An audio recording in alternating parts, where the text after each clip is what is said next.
I very often watch a lot of young people sort of meander around without any idea about why they're doing what they're doing. I mean, to want and to be ambitious and to want to be successful is not enough. That's just desire.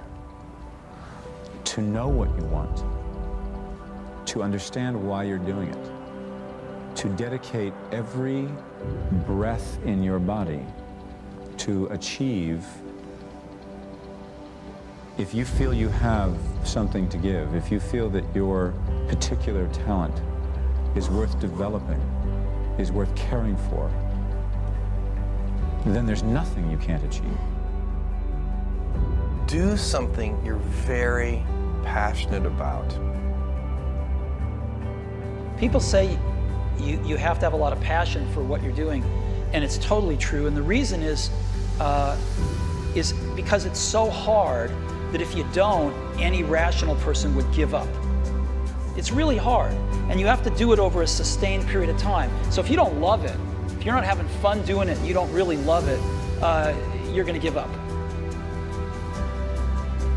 So how do you start a business with no money under the worst conditions that your backer doesn't want to give you a dime? What do? Get ready for a lot of rejection, and at the same exact time, do the things others don't want to do. Do what's necessary, do what it takes, no matter what it is, and try not to hurt anybody along the way.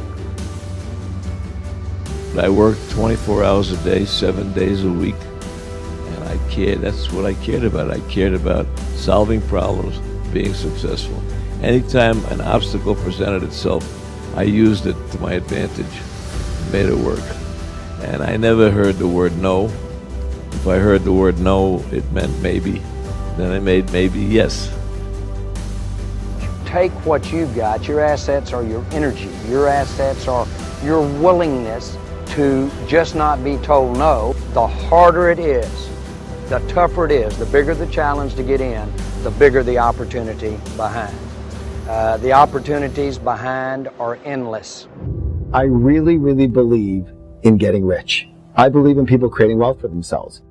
Develop the habits. You've got the brain power, you've got the energy, but develop the habits of success. If you know exactly what you want to be, you need to spend as much time with people that are actually that already.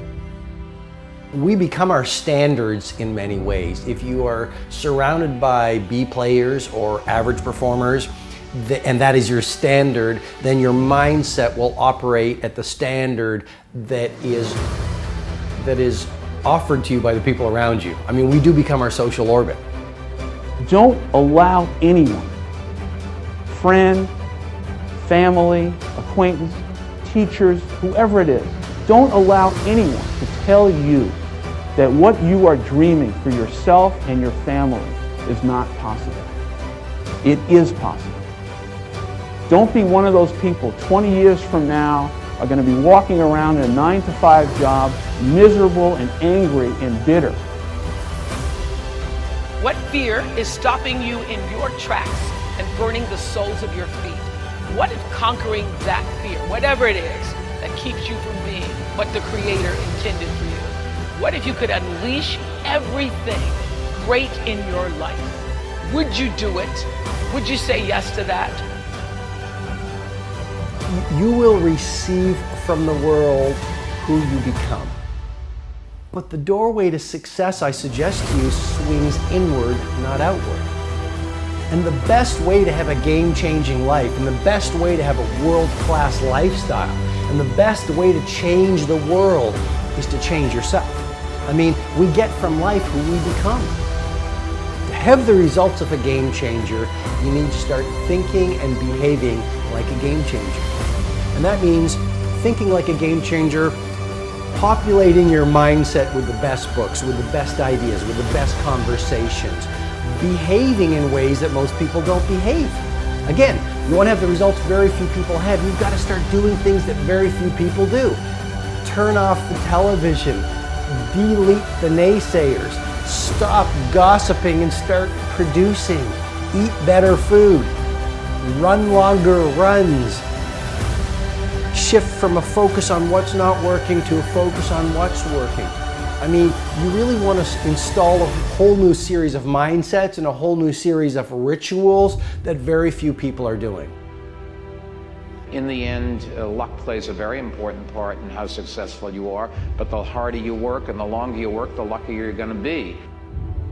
I've always thought that each person invented himself for whatever reasons, through whatever circumstance, through whatever he has gone through, that we are each a figment of our own imagination.